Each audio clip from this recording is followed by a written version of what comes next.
The expansion fleet moved through space like a swarm of metal insects.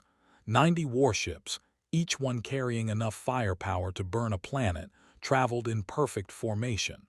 They had conquered 17 star systems in the last galactic cycle. No species had ever stopped them. No species had ever tried.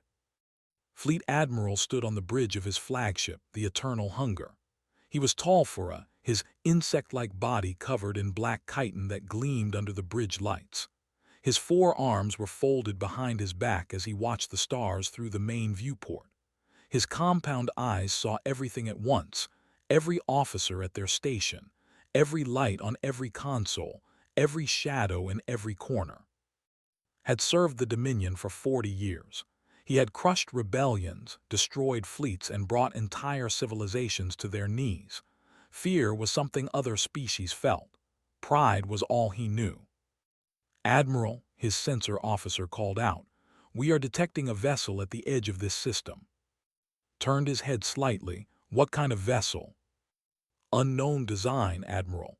It does not match any species in our database." This caught attention. They had over 200 spacefaring species. Some they had conquered, some they had destroyed, some they had simply ignored because they were too weak to matter. But an unknown vessel meant an unknown species. An unknown species meant new opportunities. "Show me," commanded. The main screen flickered and displayed the alien ship. Its mandibles clicked together in what might have been confusion or disgust. The vessel was ugly. It was angular and blocky, with none of the elegant curves that ships possessed. Its hull was covered in what looked like scars and burn marks. Strange symbols were painted on its side in white, symbols that meant nothing to eyes. "It appears damaged," the sensor officer reported. "Power readings are inconsistent. Many systems seem to be offline or operating at reduced capacity." A wounded animal said, "How fortunate." Stepped forward. She was younger than her chitin, still carrying hints of brown rather than the pure black of a veteran. But she was clever and valued cleverness. "Admiral, should we attempt communication first?" Made a sound that was the equivalent of a laugh. "Why would we waste time talking to prey? Send a scout wing, 12 fighters, disable their engines and weapons. We will board them and learn everything we need to know." "Yes, Admiral." 12 fighters launched from the fleet. They were small and fast, shaped like curved blades, designed for quick strikes and intimidation. They raced toward the unknown vessel at attack speed. Far across the void, aboard the ship called ROKS, Captain Park was trying to sleep. He had been awake for 36 hours. His ship had been running from pirates for almost a week. They had survived 3 hyperspace jumps with engines that should have failed after the first one. They had fought 2 battles and won both, but victory had cost them. 42 crew members were dead. Another 20 were in the medical bay with injuries. That was held together with emergency repairs and desperate hope. Was a man of 45 years, with short gray hair and a face that looked like it had forgotten how to smile. He had served in the Republic of Korea Space Navy for 23 years. He had seen pirates, rebels, and corporate mercenaries. He had lost ships and saved ships. He had buried friends and made enemies. But he had never seen anything like what appeared on his sensor screen. The alarm pulled him from his brief rest. He was on the bridge in less than 2 minutes, his uniform wrinkled but his eyes sharp. "Report," he said as he dropped into his command chair. Commander, his first officer, turned to face him. She was 10 years younger than, with black hair pulled back in a tight bun, and the kind of calm expression that never changed whether she was drinking tea or dodging missiles. "Sir, we have 12 unknown contacts approaching at high speed. They came from a larger group of vessels approximately 200,000 kilometers away." "Unknown contacts?" "Yes, sir. Their design does not match anything in our database. No human signatures, no known alien species." Felt something cold move through his chest. Every human knew this day would come eventually. Humanity had been exploring space for over 200 years. They had found ruins of dead civilizations, traces of life on distant moons, signals from places too far to reach. But they had never met another intelligent species face to face. Until now. "Show me the larger group," ordered. The main screen changed to display the fleet, 90 warships, counted them twice to make sure he was seeing correctly. His own ship was a single damaged vessel with half its systems failing, and out there, waiting in the darkness, was an armada. "Well," said quietly, "this is not ideal." Lieutenant, the weapons officer, spoke up. His voice was steady but could see the tension in his shoulders. "Captain, the approaching fighters have weapons armed. Their trajectory suggests an attack run. Are they trying to communicate?" "No, sir, no signals of any kind." Nodded slowly. He had hoped first contact would happen differently, with diplomats and scientists and carefully prepared speeches. Instead, it was happening in the middle of nowhere, with a broken ship and a tired crew, against enemies who were not even bothering to say hello before shooting. "All hands to battle stations," announced. His voice went out through every speaker on the ship. "This is the captain. We have unknown alien contacts approaching with hostile intent. I know you are tired. I know this ship has taken a beating, but we are still here. We are still fighting, and we will show these visitors exactly what happens when they pick a fight with the wrong humans." Down in engineering, Chief Engineer heard the announcement and started cursing. She had been awake even longer than the captain, keeping the alive through pure stubbornness and creative use of spare parts. Her hands were burned from working on overheated conduits. Her eyes were red from staring at diagnostic screens. "Aliens," she muttered as she grabbed her tools. "Of course it is aliens, because today was not hard enough already." She turned to her team, a group of exhausted men and women who looked like they had not slept in days, because they had not. "You heard the captain. Get me power to weapons and shields. I do not care how. Steal it from life support if you have to. We can breathe less. We cannot shoot less." On the bridge, watched the alien fighters grow closer on the sensor screen. 12 small ships against one large one. Bad odds normally. But these aliens did not know what they were dealing with. They did not know what humans were capable of. They were about to learn. The fighters attacked without warning. That was their way. Why give prey a chance to prepare? Why show mercy to the weak? The strong took what they wanted, and the weak accepted their fate. This was the law of the universe as they understood it. 12 fighters opened fire at once. Bright green energy bolts streaked across the void, each one carrying enough destructive power to melt through standard armor. The bolts were beautiful in their own terrible way, clean lines of pure destruction traveling at incredible speed. They struck the alien vessel's hull. And nothing happened. On the bridge of the Eternal Hunger, Admiral leaned forward in his command chair. His compound eyes focused on the sensor readings, trying to understand what he was seeing. The energy bolts had hit their target. He had watched them hit. But the alien ship was still there, still moving, completely undamaged. "Explain," demanded. Worked her console frantically. Her claws clicked against the controls as she ran analysis after analysis. "Admiral, their hull absorbed the energy. The composition is unlike anything we have encountered. Multiple layers of dense metal alloys, some kind of ceramic coating, and what appears to be reactive armor designed to deflect kinetic impacts."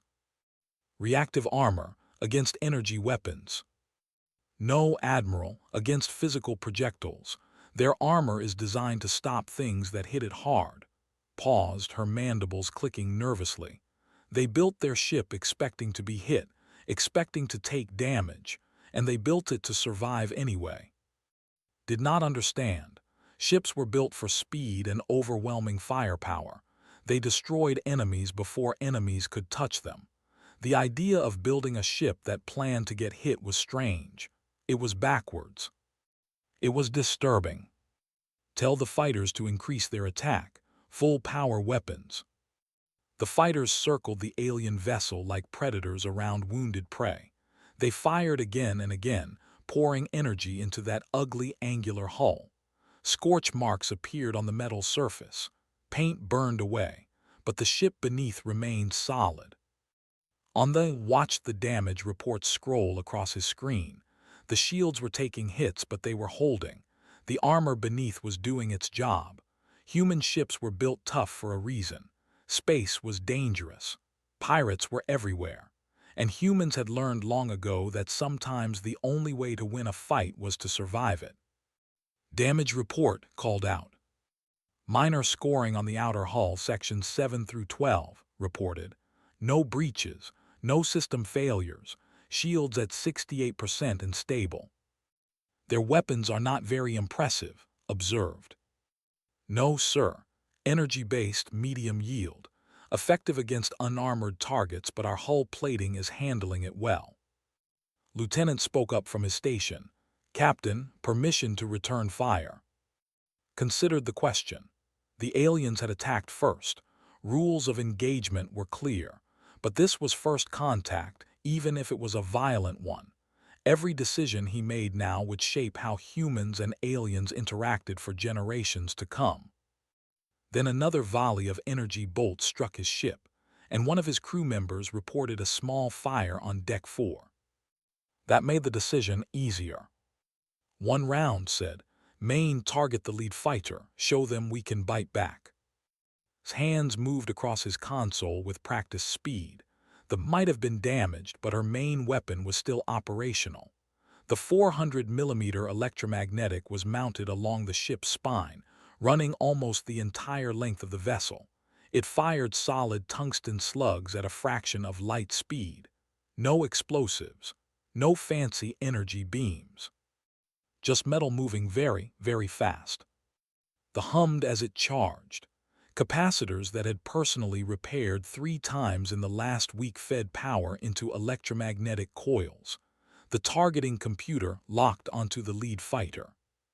Firing announced. The slug left the barrel at 3% of light speed.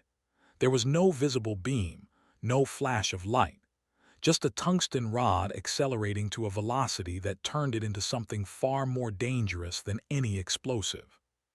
The distance between the lead fighter was 800 kilometers. The slug crossed that distance in less than a second.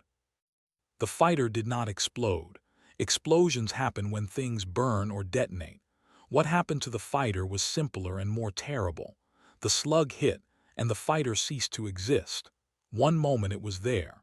The next moment it was a cloud of expanding debris, tiny fragments spreading in all directions. The other 11 fighters broke formation immediately. They scattered like insects fleeing a fire, racing back toward the main fleet at maximum speed. On the eternal hunger, silence fell across the bridge. Every officer stared at the sensor display, watching the remains of their fighter drift through space.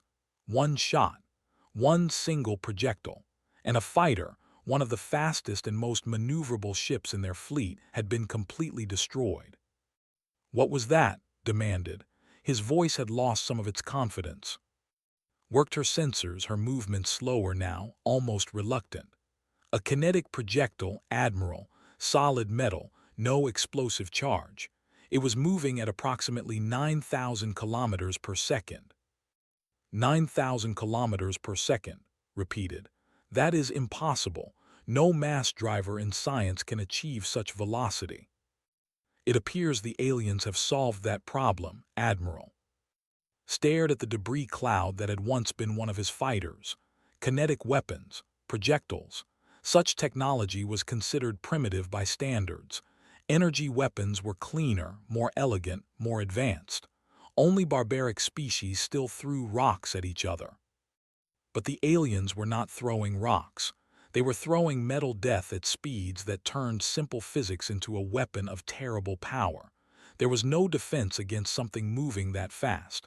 No shield could stop it. No armor could survive it. By the time you saw it coming, you were already dead. Admiral said quietly, "Their ship is hailing us." The main screen flickered and displayed the face of the alien commander. studied the creature with a mixture of curiosity and growing unease. Soft skin, no chitin or scales. Two forward-facing eyes, the eyes of a predator. A flat face with a small mouth full of blunt teeth. The creature looked weak, fragile, easy to kill. But had just watched what this creature's ship could do, and he was beginning to wonder if appearances meant anything at all. "This is Captain Park of the Republic of Korea Space Navy vessel," the alien said. Its voice was calm, almost tired. "You fired on my ship without provocation. I have returned the favor. I suggest we talk before anyone else dies." His mandibles clicked together slowly. He had conquered 17 star systems. He had never been told to surrender by a single damaged ship. But he had also never seen a single shot destroy one of his fighters so completely. "I am Fleet Admiral of the Dominion," he replied. "Your vessel is in space. You will." "I am going to stop you there," the alien interrupted. "I do not know what the Dominion is. I do not know where space begins or ends. My ship came here by accident while running from an unrelated problem. But I do know this: you attacked first. My ship is damaged and my crew is tired, but we can keep fighting if you want. Or we can talk like reasonable beings. Your choice." Felt something he had not felt in decades. Uncertainty. This alien was not afraid. Its ship was alone against 90 warships. Half its systems were failing, and it was not afraid. What kind of species was this? What else could they do? The communication channel remained open for 3 hours while both sides figured out how to truly understand each other. The universal translator that they used was advanced, capable of decoding most languages within minutes. But human speech was strange. It had layers of meaning, idioms that made no logical sense, and emotional undertones that the translator struggled to process. Admiral used this time to study the alien captain. Park sat in his command chair with the patience of someone who had waded through worse situations. His crew moved around him with quiet efficiency, repairing systems, treating injuries, doing the work of keeping a damaged ship alive. They looked exhausted, but none of them complained. None of them stopped working. "The translation matrix is complete," reported finally. "We can communicate clearly now." Nodded and addressed the screen. "Captain Park, now that we can understand each other properly, let us discuss your situation. You are one ship, we are 90 ships, your vessel is damaged, our fleet is at full strength. Logic suggests you should surrender." Did not even blink, no. The word hung in the air, simple, direct, absolute. Officers exchanged glances. In their experience, weaker species always surrendered when faced with overwhelming force. It was the natural order. The strong dominated, the weak submitted. "You refuse?" asked. "You understand that we can destroy you?" "You can try," replied. "You might even succeed. But Admiral, I watched your fighters attack us. I saw their weapons. And I saw what our weapons did to your fighter. So let me explain something to you." The human leaned forward slightly. His eyes, those predator eyes, focused directly on. "My ship has 6 batteries. The main gun you already saw. We also have missile tubes loaded with nuclear warheads, point defense systems that can track and destroy incoming projectiles, and a crew that has been fighting for their lives for the past week. We are tired. We are damaged, but we are not beaten." Commander stepped into view beside her captain. Her expression was just as calm, just as unafraid. "Admiral, our ship may not survive a battle with your fleet, but before we die, we will make you remember us. We will take ships with us. Many ships. Is that a price you want to pay for one damaged vessel?" His mandibles clicked rapidly, leaned close and spoke quietly. "Admiral, their weapons appear to be entirely kinetic-based. Projectiles, missiles, physical impacts. Our shields are designed to deflect energy weapons. Against solid projectiles at those velocities, our defenses would be significantly less effective." "How significantly?" Hesitated. "Potentially catastrophic, Admiral. If they can launch multiple projectiles simultaneously, They could damage or destroy several of our ships before we eliminated them. Process this information. He had expected an easy victory, a quick conquest, another species to add to the long list of subjects. Instead, he was facing a creature that refused to surrender, commanded a ship built to survive punishment, and possessed weapons his fleet was not designed to counter. He made a decision that surprised even himself.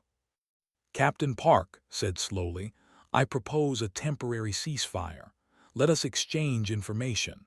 Let us learn about each other before we decide whether to fight." Onda allowed himself a small breath of relief. He had been bluffing, at least partially. The ship had 6 batteries, yes, but only 2 were fully operational.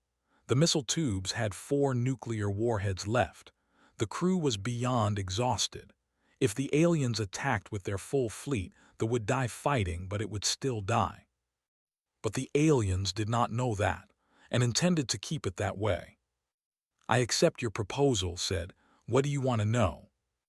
"Everything," replied. "Where do you come from? How many of your kind exist? What is your military strength?" Considered how to answer. Lying would be dangerous if the aliens discovered the truth later, but revealing too much would show weakness. He chose a middle path, honesty about things that could not be hidden, silence about things that could. "We come from a planet called Earth," began. "It is located in a star system about 1,200 light-years from here. We call our species human. There are approximately 18 billion of us spread across 67 colonized worlds." Quickly calculated numbers. 18 billion. That is a significant population, and 67 worlds suggest substantial spacefaring capability. "How large is your military force?" pressed. "I cannot give you exact numbers," admitted. "Different nations have different fleets. Earth alone has 5 major space navies belonging to different countries. The colonies have their own defense forces as well. Combined, we probably have somewhere between 4,000 and 6,000 warships of various sizes." The Bridge of the Eternal Hunger went silent. 6,000 warships. The entire Dominion had perhaps 800. They had always considered their fleet overwhelming, unstoppable. Now they were learning that this unknown species had fleets many times their size. 6,000, repeated quietly. "Give or take," said. "We have been building ships for over 200 years, and we have been fighting each other for much longer than that." Fighting each other. Humans have been at war with other humans for most of our history. His voice carried a strange weight, something between shame and pride. "We fight over land, resources, ideas, religion, power. Sometimes we fight just because we are angry. It is not our best quality, but it has made us very good at building weapons and surviving battles." Stared at the human commander, a species that fought its own kind constantly, that turned its weapons against itself again and again. They had fought civil wars in their ancient past, but they had unified thousands of years ago. The idea of continuous internal conflict was alien to them. "You fight your own people," said, "and you have not destroyed yourselves." Smiled, though there was no humor in it. "We came close a few times, but humans are stubborn. We rebuild what we break. We learn from our mistakes, sometimes. And we keep going no matter how bad things get. It is what we do." Chief Medical Officer Han approached the captain and handed him a cup of something hot, took it with a nod of thanks and drank. The aliens watched this simple interaction, a leader accepting a drink from a subordinate, acknowledging them as an equal worthy of gratitude. "Admiral," continued, "I am going to be honest with you. My ship stumbled into this area by accident. I have no hostile intentions toward your dominion. I do not want to fight you. I want to repair my ship, tend to my wounded, and go home. If you let us do that, we can part peacefully. If you attack us, we will defend ourselves with everything we have." He paused and met compound eyes directly. "You have 90 ships, I have one. But I promise you, Admiral, attacking us will cost you more than you want to pay. We are not easy prey. We are not afraid of dying, and we do not surrender." said nothing for a long moment. He was beginning to understand something important about these humans. They were not strong because of their weapons, though their weapons were impressive. They were not strong because of their numbers, though their numbers were vast. They were strong because they simply refused to stop. And that kind of strength was the most dangerous kind of all. Admiral made a request that surprised everyone, including himself. He asked for records. He wanted to see human history, human warfare, human civilization. If he was going to make a decision about these creatures, he wanted to understand what he was truly dealing with. Captain agreed. He ordered his communications officer to compile a data package containing historical records, documentary footage, and military archives. It was not classified information, just the story of humanity, told through images and words and numbers. The transmission took 4 hours to complete. Gathered his senior officers in the flagship's main briefing room and began reviewing the data. What they saw changed them forever. It started with primitive history, humans fighting with rocks and sticks, then bronze swords, then iron weapons. They saw images of ancient battles, thousands of warriors charging at each other with nothing but blades and shields, dying by the hundreds for patches of dirt. They watched in silence. This was barbaric, yes, but also somehow impressive. These soft creatures with no natural armor, no claws, no venom, had learned to kill with tools they built themselves. Then came more advanced warfare. Humans invented gunpowder and used it to create weapons that could kill from a distance. They built cannons that could destroy fortress walls. They developed rifles that allowed a single soldier to kill dozens of enemies before being stopped. The scale of death increased with every generation. They are very creative, observed quietly. Every time they develop a defense, they immediately develop a better weapon to overcome it. It is an arms race against themselves, another officer added. Constant evolution through conflict. The records continued. The humans entered what they called their industrial age. Now their wars involved millions of soldiers, vast machines of destruction, and weapons that could kill on a scale they had never imagined. Something called the First World War killed over 20 million humans.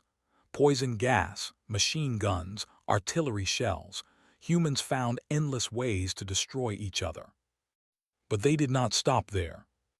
The Second World War followed, less than one human generation later. 50 million dead. Entire cities burned. And then, at the end of that war, the humans created something new, something terrible. The footage showed a single bomb falling from a single aircraft. When it detonated, it created a flash of light brighter than a star. A cloud shaped like a mushroom rose into the sky. A city of hundreds of thousands vanished in an instant. "What is that?" demanded. "What weapon creates such destruction?" Check the translation data. "They call it a nuclear weapon, Admiral. It splits atoms to release energy." The explosion in this footage killed approximately 80,000 humans instantly, with many more dying afterward from what they call radiation sickness. They used this weapon on their own kind. Twice, Admiral, on 2 different cities. The briefing room fell silent. They had nuclear technology, but they used it for power generation, never weapons. The idea of using atomic energy to destroy civilian populations was horrifying even to a species as warlike as theirs. But the historical records were not finished. After the atomic bombs, humans did not become peaceful. They built more nuclear weapons, thousands of them. They pointed these weapons at each other and lived for decades under the threat of total annihilation. They called it mutual assured destruction. If one side attacked, both sides would die. It was madness. It was insanity. And somehow they survived it. "They should have destroyed themselves," said. "Any rational species would have eliminated itself with such power." "Perhaps they are not rational," suggested. "Or perhaps their survival instinct is stronger than their destructive tendencies." The records showed humans adapting, evolving, reaching for the stars. They built rockets and flew to their moon. They built space stations and orbital habitats. They developed faster-than-light travel and spread to other worlds. And everywhere they went, they brought their weapons with them. The military archives showed modern human warships.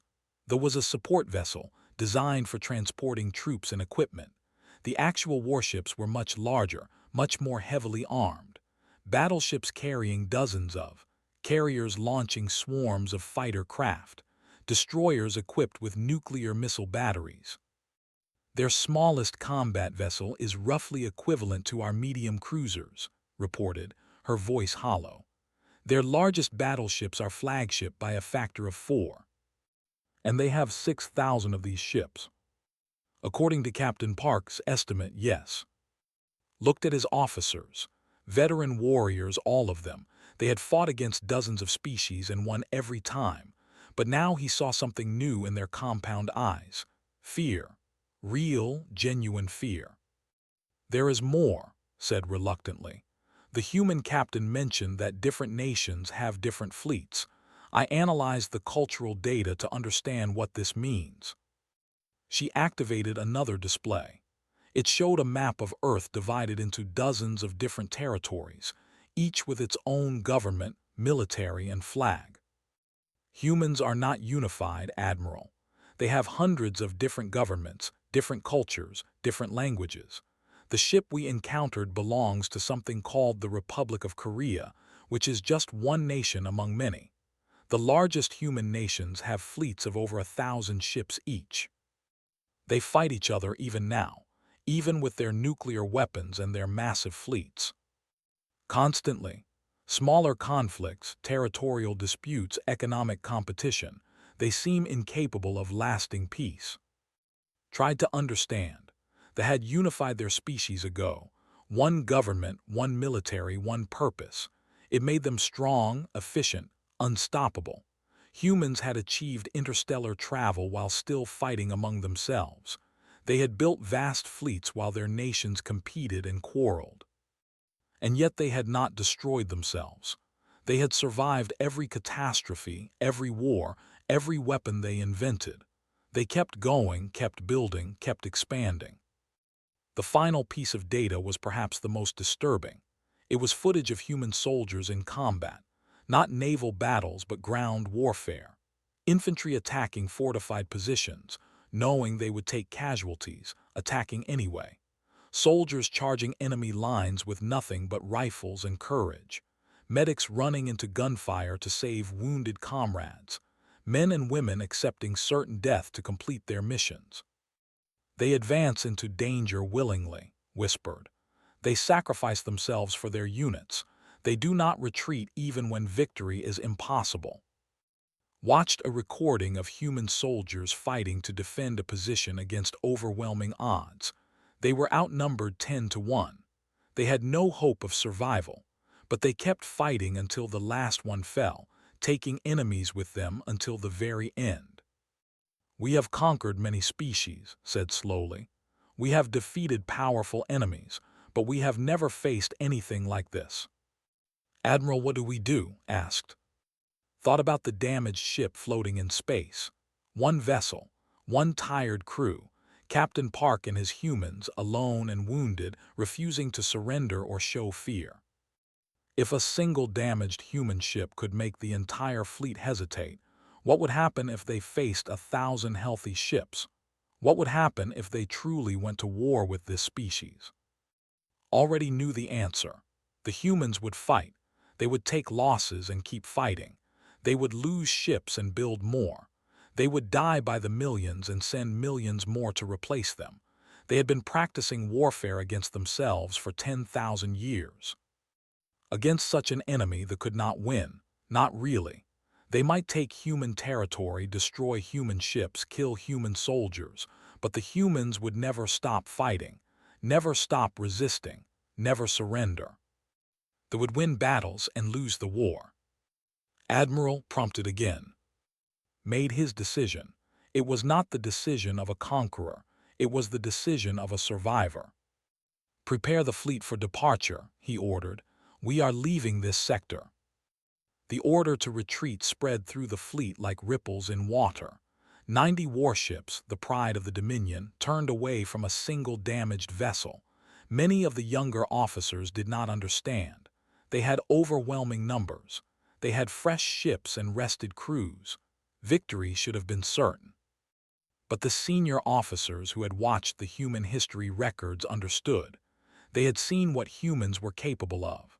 They had seen the nuclear fire, the endless wars, the soldiers who would not stop fighting until death took them. They understood that some victories cost more than they were worth. Admiral opened one final communication channel to the. Captain Park appeared on the screen, looking exactly as tired and calm as he had hours ago. Behind him, his bridge crew continued working at their stations, keeping the ship alive through skill and stubbornness. Captain Park began, "The Dominion has decided to withdraw from this sector. We recognize that our first contact with your species has been unfortunate. We acted aggressively without understanding who you were. This was an error." Nodded slowly. "I appreciate that, Admiral, and I want you to know that the actions of your fleet today will not be reported as an act of war. You stopped before things went too far. That shows wisdom." Wisdom made a sound that might have been bitter laughter. "I have been called many things, Captain. Wise is rarely one of them. There is a first time for everything." Studied the human commander one last time. Small, soft, fragile-looking. And yet this creature had faced down 90 warships without flinching. His crew had fought pirates, survived hyperspace jumps on failing engines, and then stood ready to fight again against impossible odds. Not because they wanted to die, but because they refused to give up. "May I ask you something, Captain?" "Go ahead." "Your ship is damaged, your crew is exhausted, you are alone against my entire fleet, yet you showed no fear. You negotiated as if you held the stronger position. How? Why were you not afraid?" Was quiet for a moment. He glanced at Commander, who stood beside him with her hands clasped behind her back. He looked at Lieutenant at the weapons station, at the other officers who had been with him through a week of running and fighting. Then he turned back to the screen. "Admiral, humans have a saying. It goes like this. It is not the size of the dog in the fight. It is the size of the fight in the dog." Translator processed the words but could not make complete sense of them. "Dogs, you compare yourself to animals." It is a metaphor. What it means is that victory does not always go to the bigger, stronger opponent. Sometimes the smaller fighter wins because they simply refuse to lose, because they have more determination, more stubbornness, more will to survive. Paused. "My ship is small compared to your fleet, but my crew has a lot of fight in them, and that is worth more than numbers." "Your species has a lot of fight in it," observed. "That is what your history shows." "Yes, it is not always a good thing. We have caused ourselves a great deal of pain over the centuries, but it has also kept us alive when we should have died. It has helped us survive things that should have destroyed us, and it has made us very, very hard to conquer." Nodded slowly, his compound eyes blinking in the equivalent of respect.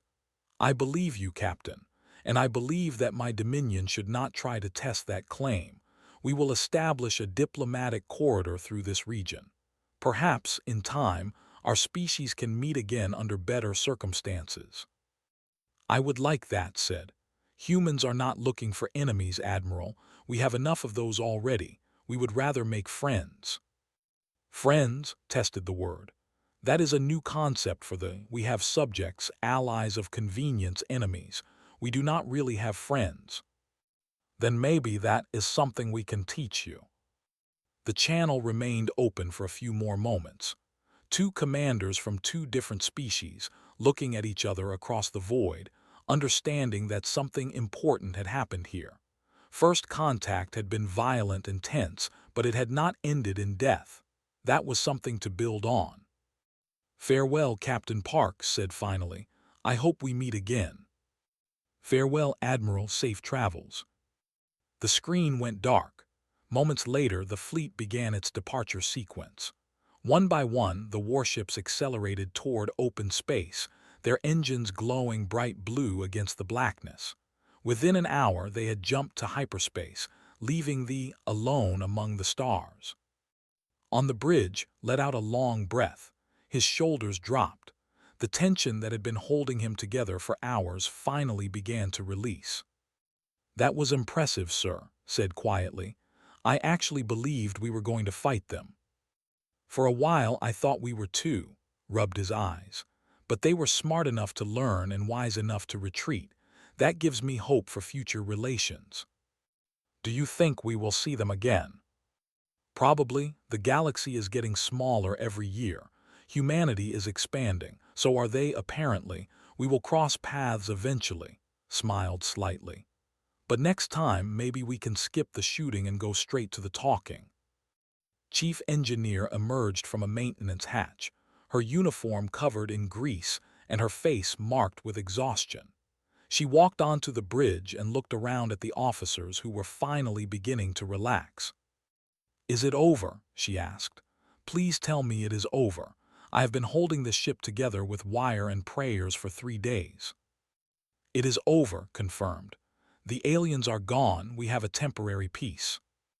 "Good." Sat down heavily on the deck, not even bothering to find a chair. "Because if one more system fails, I am going to personally push this ship into the nearest star." Medical Officer Han approached the captain with another cup of hot coffee. It was the last of their reserves, the final cup aboard the entire ship. She offered it to with a small smile. "You should drink this, sir. You have earned it." Took the cup and held it carefully. The warmth spread through his hands, chasing away some of the cold that had settled in his bones during the long standoff. "Thank you, Lieutenant Han." "Do you think they will be back, sir? The aliens?" Sipped the coffee and stared at the empty space where 90 warships had been just an hour ago. He thought about Admiral, about the Dominion, about all the other species that might be out there waiting to be discovered. The galaxy was a big place, full of dangers and wonders that humanity had barely begun to explore. "They will be back," said finally, "but next time they will knock first." The bridge crew laughed softly, the sound of relief and exhaustion mixed together. They were alive. Their ship was damaged but still flying. They had faced the unknown and survived. And somewhere out there, they were telling their own story. A story about a damaged human ship that refused to surrender. A story about a species that had been fighting itself for 10,000 years and had never learned how to give up. A story that would spread through the Dominion and eventually reach other species, other civilizations, other corners of the galaxy. A story about humanity. The turned slowly, orienting toward human space. Its engines fired at half power, the best that could manage. It would take weeks to reach a friendly port at this speed, but they would make it. They always made it. Captain Park settled back in his command chair and watched the stars. He was tired. His crew was tired. His ship was held together with emergency repairs and determination. But they were going home. And that was all that mattered. Far across the galaxy, Admiral submitted his report to the High Council. He described the human ship, the human weapons, the human history. He recommended that the Dominion establish diplomatic relations with humanity rather than attempt conquest. The Council was skeptical at first. One damaged ship had scared away an entire fleet. It seemed impossible. Then they watched the human history records. They saw the wars, the weapons, the nuclear fire. They saw the soldiers who would not retreat. They saw a species that had been perfecting the art of destruction for. And they agreed with his recommendation. Some species were worth conquering. Some species were worth destroying. But some species were worth avoiding entirely. Humanity, the Council decided, was definitely in the third category. At least for now.